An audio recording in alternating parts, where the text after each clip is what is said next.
মকৰ ৰাশিৰ লোকসকল 19 ফেব্ৰুৱাৰীৰ পৰা 28 ফেব্ৰুৱাৰীলৈ আপোনাৰ জীৱনত আহিব পাৰে এটা ডাঙৰ টাৰ্ণিং পইণ্ট। যি কথা আপুনি বহুদিন ধৰি আশা কৰি আছিল সেয়া এই 10 দিনৰ ভিতৰত সঁচা হ'ব পাৰে, কিন্তু এটা গুপ্ত বিপদ ওচৰত আছে। কৰ্মক্ষেত্ৰত হঠাৎ সুযোগ নে কোনো গোপন শত্ৰুৰ চাল খেলিব। প্ৰেম জীৱনত নতুন আৰম্ভণি নে পুৰণি সম্পৰ্কৰ পৰীক্ষা হ'ব। ধন সম্পত্তিত লাভ নে অপ্ৰত্যাশিতভাৱে খৰচ হ'ব। 19 ফেব্ৰুৱাৰীৰ পৰা গ্ৰহ নক্ষত্ৰৰ অৱস্থান এনে হৈছে যে মকৰ ৰাশিৰ ভাগ্য একেবাৰে সলনি হ'ব পাৰে। বিশেষকৈ শনিৰ প্ৰভাৱ আৰু সূৰ্যৰ শক্তিশালী দৃষ্টি আপোনাৰ সিদ্ধান্তক কৰি তুলিব কঠিন কিন্তু ফলপ্ৰসূ হ'ব। এই সময়ছোৱাত আপুনি এটা ডাঙৰ সিদ্ধান্ত ল'ব লাগিব, যিটো আপোনাৰ আগন্তুক 6 মাহৰ ভাগ্য নিৰ্ধাৰণ কৰিব। ভিডিঅ'টো শেষলৈকে চাই থাকক, কাৰণ শেষত মই ক'ম 3টা বিশেষ উপায়, যি কৰিলে আপুনি এই 10 দিনৰ ভিতৰত নিশ্চিতভাৱে সফলতা লাভ কৰিবলৈ সক্ষম হ'ব। আহক তেন্তে আৰম্ভ কৰোঁ।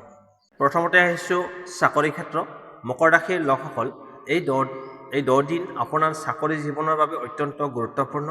19 ফেব্ৰুৱাৰীৰ পৰা 28 ফেব্ৰুৱাৰীলৈ গ্ৰহ নক্ষত্ৰৰ অৱস্থান এনে হৈছে যে আপোনাৰ কৰ্মক্ষেত্ৰত ডাঙৰ পৰিৱৰ্তন দেখাব পাৰে।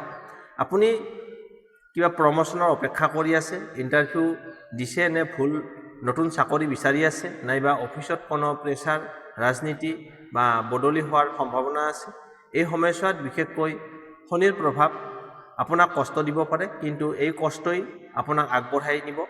যিসকলে নতুন চাকৰি বিচাৰি আছে, 23 ফেব্ৰুৱাৰীৰ পিছত সুখবৰ পোৱাৰ যোগ দেখা গৈছে। অফিচত নিজৰ কম কথা ক'লে আপুনি কাম বেছি কৰক, কাৰণ এই সময়ছোৱাত গোপন নজৰ আপোনাৰ ওপৰত থাকিব পাৰে। ভিডিঅ'টো শেষলৈকে চাই থাকক, কাৰণ শেষত মই ক'ম উপায়, আৰু সেই উপায় কৰিলে আপুনি চাকৰি ক্ষেত্ৰত বাধা বিঘিনি দূৰ হৈ প্ৰমোচন আৰু স্থিৰতা আহিব পাৰে। মকৰ ৰাশিৰ বাবে এই 10 দিনেই হৈছে নিৰ্ধাৰক সময়। এতিয়া আহিছোঁ ব্যৱসায়। মকৰ ৰাশিৰ ব্যৱসায়ীসকলৰ 19 ফেব্ৰুৱাৰীৰ পৰা 28 ফেব্ৰুৱাৰীলৈ আপোনাৰ ব্যৱসায়ত আহিব পাৰে ডাঙৰ লাভ নে হঠাৎ লোকচানৰ সতৰ্ক সংকেত। আপুনি সাৱধান থাকিব। এই 10 দিনত গ্ৰহ নক্ষত্ৰৰ অৱস্থান এনে হৈছে যে আপোনাৰ ধন প্ৰবাহ বৃদ্ধি হ'ব পাৰে। আপোনাৰ হাতলৈ হঠাতে টকা আহিব, কিন্তু ভুল সিদ্ধান্ত ল'লে টকা আপোনাৰ ফাঁচি থাকিব পাৰে। বিশেষকৈ শনিৰ প্ৰভাৱ আপোনাক ধৈৰ্য আৰু সঠিক পৰিকল্পনা দাবী কৰিব। নতুন ইনভেষ্টমেণ্ট কৰিব নে অপেক্ষা কৰিব। নতুন পাৰ্টনাৰশ্বিপ বিশ্বাসযোগ্য নে বিপদজনক হ'ব। 24 পৰা 26 ফেব্ৰুৱাৰী কিয় বিশেষ গুৰুত্বপূৰ্ণ। যিসকলে অনলাইন ব্যৱসায়, কণ্ট্ৰাক্টৰ বা ডিলিং কৰে, তেওঁলোকৰ বাবে 23 ফেব্ৰুৱাৰীৰ পিছত লাভৰ যোগ দেখা গৈছে, কিন্তু এই সময়ত ডাঙৰ ৰিস্ক নল'ব। ভিডিঅ'টো শেষলৈকে চাই থাকক। শেষত মই উপায় ক'ম, যি উপায় কৰিলে আপুনি ব্যৱসায়ত টকা বা গ্ৰাহক দুয়ো বৃদ্ধি কৰিবলৈ সক্ষম হ'ব। এই 10 দিনেই হৈছে মকৰ ৰাশিৰ ব্যৱসায়ৰ বাবে ভাগ্য নিৰ্ধাৰণ কৰিব পাৰে। এতিয়া আহিছোঁ শিক্ষা ক্ষেত্ৰ। মকৰ ৰাশিৰ শিক্ষাৰ্থীসকল এই 10 দিনত আপোনাৰ পঢ়া লিখাৰ জীৱনত ডাঙৰ টাৰ্ণিং পইণ্ট আহিব পাৰে। 19 ফেব্ৰুৱাৰীৰ পৰা 28 ফেব্ৰুৱাৰী এই মনোযোগ বৃদ্ধি হ'ব নে মন ভংগ হ'ব। পৰীক্ষা, আপোনাৰ এক্সাম ইণ্টাৰভিউ কোন দিশত ভাগ্য সঁচাকৈ সহায় কৰিব। ভিডিঅ'টো শেষলৈকে চাই থাকক, কাৰণ শেষত থাকিব উপায়, আৰু সেই উপায় কৰিলে আপুনি সফলতা লাভ কৰিব। প্ৰথমতে আহিছোঁ অধ্যায় আৰু মনোযোগ। এই সময়ছোৱাত আপোনাৰ মন কিছু অস্থিৰ হ'ব পাৰে। বন্ধুবৰ্গ বা মোবাইল আপোনাৰ ডিছকানেকশ্যনে আপোনাৰ সময় নষ্ট কৰিব পাৰে, কিন্তু 22 ফেব্ৰুৱাৰীৰ পিছত মনোযোগ লাহে লাহে বৃদ্ধি পাব। ৰাতি পঢ়াৰ তুলনাত পুৱা পঢ়া অধিক ফলপ্ৰসূ হ'ব। কঠিন বিষয় আগতে সম্পূৰ্ণ কৰক, সহজ বিষয় পিছত ৰাখক। নোট নিজে লিখিলে স্মৰণ শক্তি বৃদ্ধি পাব। পৰাপক্ষত আপুনি নিজে নোটবিলাক লিখিবলৈ চেষ্টা কৰিব। যিসকলে বৰ্ড এক্সাম বা কম্পিটিটিভ এক্সামৰ প্ৰস্তুতি লৈ আছে, এই সময়ছোৱাত পুনৰাবৃত্তিৰ বাবে উত্তম সময়। নতুন বিষয় আৰম্ভ নকৰি পুৰণি বিষয় শক্তিশালী কৰক। পৰীক্ষা আৰু ফলাফল যোগ 23 পৰা 26 ফেব্ৰুৱাৰী বিশেষ গুৰুত্বপূৰ্ণ হ'ব। এই দিনকেইটাত আপোনাৰ মাৰ্ক টেষ্ট বা দিলে আপোনাৰ আত্মবিশ্বাস বৃদ্ধি পাব। ইণ্টাৰভিউ যদি আছে, তেতিয়াহ'লে আপোনাৰ মন শান্ত ৰাখক। উত্তৰ আৰু সংক্ষিপ্ত লগতে স্পষ্টকৈ দিয়ক। শিক্ষক বা গাইডৰ সহায় ল'লে সফলতাৰ সম্ভাৱনা বৃদ্ধি পাব। যিসকলে স্কলাৰশ্বিপ বা এডমিশ্যনৰ অপেক্ষা কৰি আছে, তেওঁলোকৰ বাবে সুখবৰ পোৱাৰ সম্ভাৱনা আছে। মানসিক চাপ আৰু স্বাস্থ্য, অধিক চিন্তা কৰিলে আপোনাৰ টোপনি কমি যাব পাৰে। প্ৰতিদিনে 10 মিনিট প্ৰাণায়াম কৰক। মোবাইল ফোনৰ ব্যৱহাৰ সীমিত ৰাখক। শুক্ৰবাৰে গধূলি সময়ত সন্ধিয়া সময়ত কিতাপ বহি পৰিষ্কাৰ কৰি নতুন লক্ষ্য নিৰ্ধাৰণ কৰক। এই সময় ধৈৰ্যই আপোনাৰ ডাঙৰ শক্তি হ'ব। সফলতাৰ বিশেষ উপায়: পঢ়া আৰম্ভ কৰাৰ আগতে গণেশ মন্ত্ৰ 11 বাৰ জপ কৰিব। প্ৰতি বুধবাৰে সেউজীয়া কলম ব্যৱহাৰ কৰক। পিতৃ-মাতৃ বা গুৰুক নমস্কাৰ কৰি আশীৰ্বাদ গ্ৰহণ কৰক। 19 ফেব্ৰুৱাৰীৰ পৰা 28 ফেব্ৰুৱাৰী এই সময়ছোৱাত মকৰ ৰাশিৰ শিক্ষাৰ্থীসকলৰ বাবে পৰীক্ষামূলকভাৱে কিন্তু ফলপ্ৰসূ হ'ব। মনোযোগ, ধৈৰ্য আৰু নিয়ম মানিলে নিশ্চিত সফলতা লাভ কৰিব। আপুনি যদি মকৰ ৰাশি এতিয়া কমেণ্ট কৰক জয় শনিদেৱ আৰু ভিডিঅ'টো লাইক শ্বেয়াৰ কৰিবলৈ নাপাহৰিব। এতিয়া আহিছোঁ প্ৰেম জীৱন ৰাশিফল। মকৰ ৰাশিৰ লোকসকল, 19 ফেব্ৰুৱাৰীৰ পৰা 28 ফেব্ৰুৱাৰীলৈ আপোনাৰ প্ৰেম জীৱনত আহিব পাৰে ডাঙৰ পৰীক্ষা নে ডাঙৰ সুখবৰ। পুৰণি সম্পৰ্কত ভুল বুজাবুজি নে নতুন প্ৰেমৰ আৰম্ভণি হ'ব। এই 10 দিনৰ ভিতৰত আপোনাৰ হৃদয়ৰ সিদ্ধান্ত ভৱিষ্যত নিৰ্ধাৰণ কৰিব পাৰে। যিসকল ইতিমধ্যে সম্পৰ্কত আছে, এই সময়ছোৱাত সৰু সৰু কথাত মনত কষ্ট পাব পাৰে। 21 পৰা 23 ফেব্ৰুৱাৰীত ভুল বুজাবুজিৰ সম্ভাৱনা বেছি আছে, গতিকে সাৱধান থাকিব। অহংকাৰৰ কমাই আপুনি কথা পাতিলে সমস্যাৰ সমাধান হ'ব। সংগীৰ কথা ধৈৰ্য্যৰে শুনা আপুনি অভ্যাস কৰক। এইটো আপোনাৰ সৰ্বোচ্চ সম্পৰ্ক বচাৰ উপায় হ'ব। 25 ফেব্ৰুৱাৰীৰ পিছত সম্পৰ্ক পুনৰ ভাল হ'ব। একেলগে সময় কটাবলৈ ভাল সময় লাভ কৰিব। যিসকল অবিবাহিত বিয়া কৰা নাই, এই সময় নতুন কাৰোবাৰ প্ৰতি আকৰ্ষণ জন্মিব পাৰে। বন্ধুৰ জৰিয়তে পৰিচয় হ'ব পাৰে।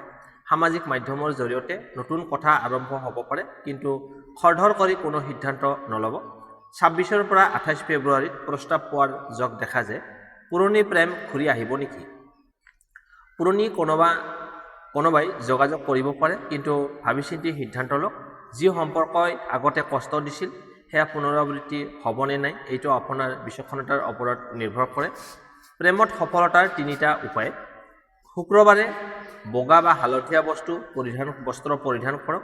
সংগীৰ সৈতে সঁচা কথা শ্বেয়াৰ কৰক, মিছা কথা নক'ব। সন্ধিয়া সময়ত চাকি জ্বলাই ইতিবাচক চিন্তা কৰক। এই 10 দিনৰ ভিতৰত মকৰ ৰাশিৰ প্ৰেম জীৱনত ধৈৰ্য আৰু সঁচা যোগাযোগেই ডাঙৰ শক্তি হ'ব। মন শান্ত ৰাখিলে প্ৰেম ভাল হ'ব, নহ'লে ভুল বুজাবুজি বৃদ্ধি পাব। আপুনি যদি মকৰ ৰাশি তেন্তে কমেণ্টত লাভ চিন এটা লিখক আৰু ভিডিঅ'টো লাইক শ্বেয়াৰ কৰিবলৈ নাপাহৰিব। আহিছোঁ দাম্পত্য জীৱন, বৈবাহিক জীৱন।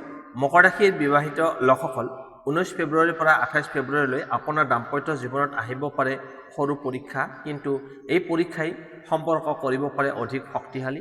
এই 10 দিনৰ ভিতৰত এটা ভুল সিদ্ধান্তই আপুনি দূৰত্ব বঢ়াব পাৰে। আনহাতে এটা সঠিক কথা বতৰাই পুনৰ সুখ ঘূৰাই আনিব পাৰে। যোগাযোগেই মূল চাবিকাঠি হ'ব। এই সময়ছোৱাত সৰু সৰু কথাত মনত কষ্ট পাব পাৰে। বিশেষকৈ 21 পৰা 23 ফেব্ৰুৱাৰীত উত্তেজনা বেছি হ'ব পাৰে। দুয়োৱে নিজৰ মত আপুনি খোলাখুলিকৈ ক'লে সমস্যা নাইকিয়া হ'ব। শান্তভাৱে কথা পাতিলে ভুল বুজাবুজি দূৰ হ'ব। স্বামী স্ত্ৰীৰ মাজত সময় কম কটোৱাৰ বাবে দূৰত্ব অনুভৱ হ'ব পাৰে। 25 ফেব্ৰুৱাৰীৰ পিছত একেলগে সময় কটালে সম্পৰ্ক পুনৰ ভাল হ'ব। পৰিয়াল আৰু দায়িত্ব, এই সময়ত ঘৰুৱা খৰচ বা দায়িত্বক লৈ আলোচনা হ'ব পাৰে। টকাৰ বিষয়ত স্পষ্টতা ৰাখক, গোপন সিদ্ধান্ত নল'ব। একেলগে পৰিকল্পনা কৰিলে মানসিক শান্তি আহিব। যিসকলৰ সন্তান আছে, সন্তানৰ বিষয়ত সুখবৰ ভাল খবৰ পোৱাৰ সম্ভাৱনা দেখা যায়। ভালপোৱা আৰু বিশ্বাস, এই 10 দিনত বিশ্বাস পৰীক্ষাত পৰিব পাৰে। সন্দেহ কৰি আপুনি স্পষ্টকৈ সন্দেহ নকৰি আপুনি খোলাখুলিকৈ কথা পতাটো অতি প্ৰয়োজন। সংগীত প্ৰচেষ্টাৰ মূল্য দিয়ক। সৰু উপহাৰ বা ছুটি ভ্ৰমণে সম্পৰ্ক মজবুত কৰিব পাৰে। 26 পৰা 28 ফেব্ৰুৱাৰী দাম্পত্য জীৱনত পুনৰ ৰোমাঞ্চ বৃদ্ধি পাব। দাম্পত্য জীৱন সুখকৰ কৰাৰ বাবে 3টা বিশেষ উপায়। 1 নম্বৰ উপায়টো হ'ল প্ৰতিদিনে পুৱা একেলগে 5 মিনিট প্ৰাৰ্থনা কৰক। শুক্ৰবাৰে মিঠা বস্তু বিতৰণ কৰক। শনিবাৰে ঘৰত চাকি জ্বলাই শান্তিৰ কামনা কৰক। 19 পৰা 28 ফেব্ৰুৱাৰী এই সময়ছোৱাত মকৰ ৰাশিৰ দাম্পত্য জীৱনৰ বাবে সংযম আৰু বুজাবুজিৰ সময়। ধৈৰ্য আৰু সঁচা যোগাযোগে সম্পৰ্কত অধিক শক্তিশালী কৰিব। আপুনি যদি মকৰ ৰাশি তেন্তে কমেণ্টত জয় শনিদেৱ বুলি লিখক আৰু ভিডিঅ'টো লাইক শ্বেয়াৰ কৰিবলৈ নাপাহৰিব। এতিয়া আহিছোঁ ধন সম্পত্তি টকা পইচাৰ বিষয়লৈ। 19 ফেব্ৰুৱাৰীৰ পৰা 28 ফেব্ৰুৱাৰীলৈ আপোনাৰ ধনৰ ভাগ্য হঠাৎ উজ্জ্বল হ'ব নে অপ্ৰত্যাশিতভাৱে খৰচ বৃদ্ধি পাব। এই 10 দিনত এটা সঠিক সিদ্ধান্তই লাভ বহু গুণ বৃদ্ধি কৰিব পাৰে। আনহাতে এটা ভুল ইনভেষ্টে আপোনাক লোকচান আনিব পাৰে। ইনকাম আৰু ধন প্ৰবাহ, আপোনাৰ এই সময়ছোৱাত আপোনাৰ হাতলৈ ধন আহিব, কিন্তু একেলগে খৰচো বৃদ্ধি পাব পাৰে। 22 ফেব্ৰুৱাৰীৰ পিছত পুৰণি টকা উভতাই পোৱাৰ সম্ভাৱনা আছে। যিসকলে চাকৰি কৰে তেওঁলোকৰ ইনচেণ্টিভ বা বোনাছৰ আলোচনাত উঠিব পাৰে। ব্যৱসায়ীসকলৰ বাবে 23 পৰা 26 ফেব্ৰুৱাৰী লাভজনক দিন, কিন্তু অহেতুক খৰচ নকৰিব। বিশেষকৈ ইলেক্ট্ৰনিক বা ডাঙৰ বস্তু কিনাত সাৱধান থাকিব। ইনভেষ্ট আৰু সঞ্চয়, এই সময় আপোনাৰ ডাঙৰ ৰিস্ক লোৱাৰ বাবে একেবাৰে উত্তম নহয়, গতিকে ডাঙৰ ৰিস্ক নল'ব। নতুন ইনভেষ্টমেণ্টত আগতে পৰামৰ্শ লোৱা উচিত। জমা কৰা বা সঞ্চয় বৃদ্ধি কৰাৰ বাবে ভাল সময়। ঘৰ মাটি বিষয়ত কাগজপত্ৰ ভালকৈ পৰীক্ষা কৰক। 25 ফেব্ৰুৱাৰীৰ পিছত ধন সংক্ৰান্ত ভাল সিদ্ধান্ত ল'ব পাৰিব। সতৰ্কতা, বন্ধুক ধন ধাৰে দিলে ঘূৰাই পোৱাত দেৰি হ'ব পাৰে, গতিকে ধন ধাৰলৈ নিদিব এই 10 দিনৰ ভিতৰত। অনলাইন ফুডছৰ পৰা সাৱধান থাকক। কোনো ডাঙৰ চুক্তি চাইন কৰাৰ আগতে আপুনি ভালকৈ ভাবি চিন্তি ল'ব। এই সময়ত ধৈৰ্যই আপোনাৰ ডাঙৰ শক্তি হ'ব। ধন বৃদ্ধি কৰাৰ উপায় 3টা। 1 নম্বৰতে হৈছে শনিবাৰে কলা তিল দান কৰক। মানিবেগ সদায় পৰিষ্কাৰ আৰু সুগন্ধিযুক্ত বস্তু ৰাখক। পুৱা উঠি ইতিবাচক ধনৰ সংকল্প কৰক। শেষ কথা, 19 ফেব্ৰুৱাৰীৰ পৰা 28 ফেব্ৰুৱাৰী এই সময়ছোৱাত মকৰ ৰাশিৰ বাবে হাতলৈ ধন আহিব, কিন্তু সঠিক ব্যৱস্থাপনাই সফলতাৰ চাবিকাঠি হ'ব। বুদ্ধি আৰু সংযমে আপোনাৰ ধন বৃদ্ধি কৰিব। প্ৰিয় বন্ধু বান্ধৱীসকল, এয়া আছিল 19 ফেব্ৰুৱাৰীৰ পৰা 28 ফেব্ৰুৱাৰী 2026 এই সময়ছোৱাত আপোনাৰ বাবে এক পৰীক্ষাৰ সময় হ'লেও এই সময়ত আপোনাৰ শক্তি, ধৈৰ্য আৰু সঠিক সিদ্ধান্তই আপোনাক আগলৈ লৈ যাব। চাকৰি, ব্যৱসায়, শিক্ষা, প্ৰেম, দাম্পত্য জীৱন আৰু টকা পইচা সকলো ক্ষেত্ৰতে এই এটা কথা মনত ৰাখিব লাগিব, আপোনাৰ শান্ত মগজু আৰু দৃঢ় মনোবলেই আপোনাৰ আটাইতকৈ ডাঙৰ শক্তি হ'ব। যদি আপুনি মকৰ ৰাশি, তেন্তে কমেণ্টত লিখক জয় শনিদেৱ আৰু এই ভিডিঅ'টো লাইক কৰক, শ্বেয়াৰ কৰক আৰু চেনেলটো ছাবস্ক্ৰাইব কৰিবলৈ নাপাহৰিব। আগন্তুক ভিডিঅ'ত মই লৈ আহিম আপোনাৰ ৰাশিৰ আৰু গুৰুত্বপূৰ্ণ ভৱিষ্যতবাণী আৰু বিশেষ উপায়। তেতিয়ালৈকে ইতিবাচক থাকক, শক্তিশালী হৈ থাকক। মকৰ ৰাশিৰ ভাগ্য এতিয়া সজাগ হৈছে। ধন্যবাদ।